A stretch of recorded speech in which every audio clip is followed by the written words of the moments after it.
Welcome back sa ating channel mga kapatid. Hindi muna tayo magtatanim ngayon Dito muna tayo sa ating motor XRM kasi nagka-problema yung hard starting tulad nito.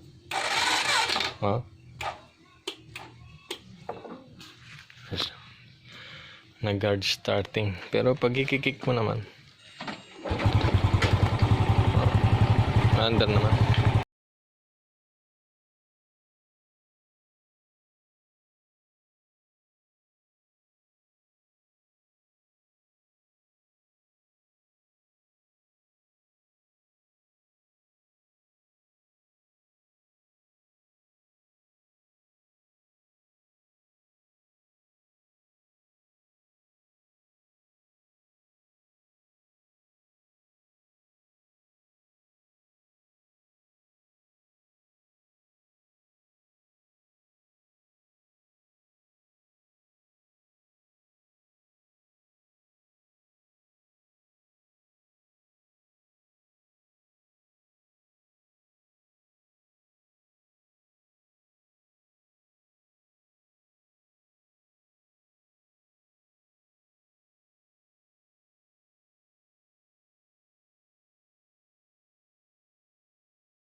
Tapos linisan natin ito. Iskisin natin ng brush. Sprayan natin ng WD-40. Linisan muna natin, Dumi na sabi yan.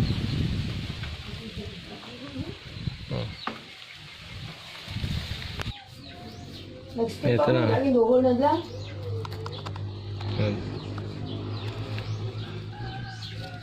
Linisan din natin to. Tapos to doon nilalagay.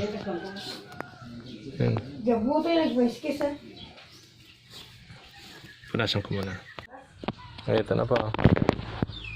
Nilinis na po natin.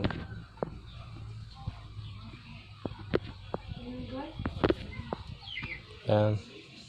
Finish na po. Katulad kanina. Pati itong isa. Yan. Try natin ibalik. Pag hindi gumana, hanapan natin ng iba.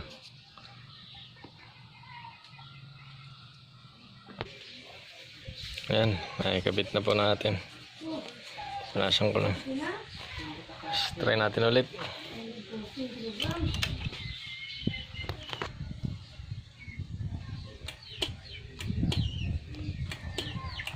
Parang walang battery.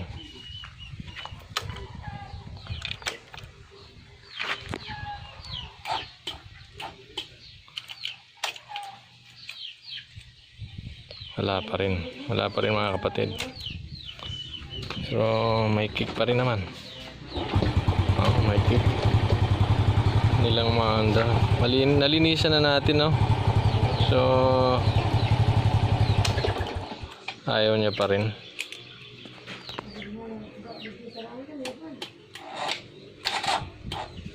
So check natin yung starter relay. Mga kapatid, walang naging problema sa starter relay. Wala rin naging problema rito sa push start niya. Ang naging problema natin itong voltage regulator niya, kasi hindi nagkakarga doon sa baterya dahil sira na nga itong regulator. So ito lang pinalitan natin. Okay na uli siya.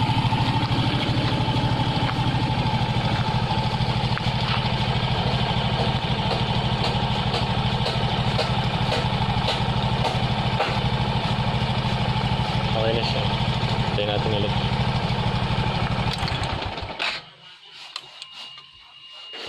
Yan.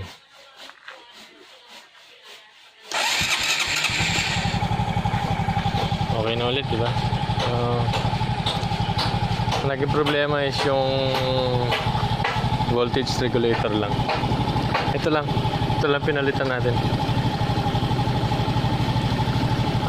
Hindi ko na pinakita sa video kasi ito lang naman, huhugutin mo lang siya. Ay, nakalimutan ko rin. Pero nandito lang yan.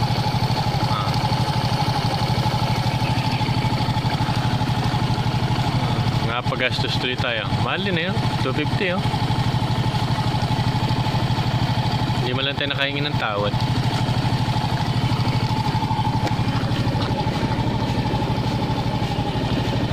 Nila mga kapatid. So, wala tayong naging problema rito sa push start nya. Wala dyan kasi nalinis na rin natin. Yan sa starter relay nya, wala naman naging problema. Ito lang talaga.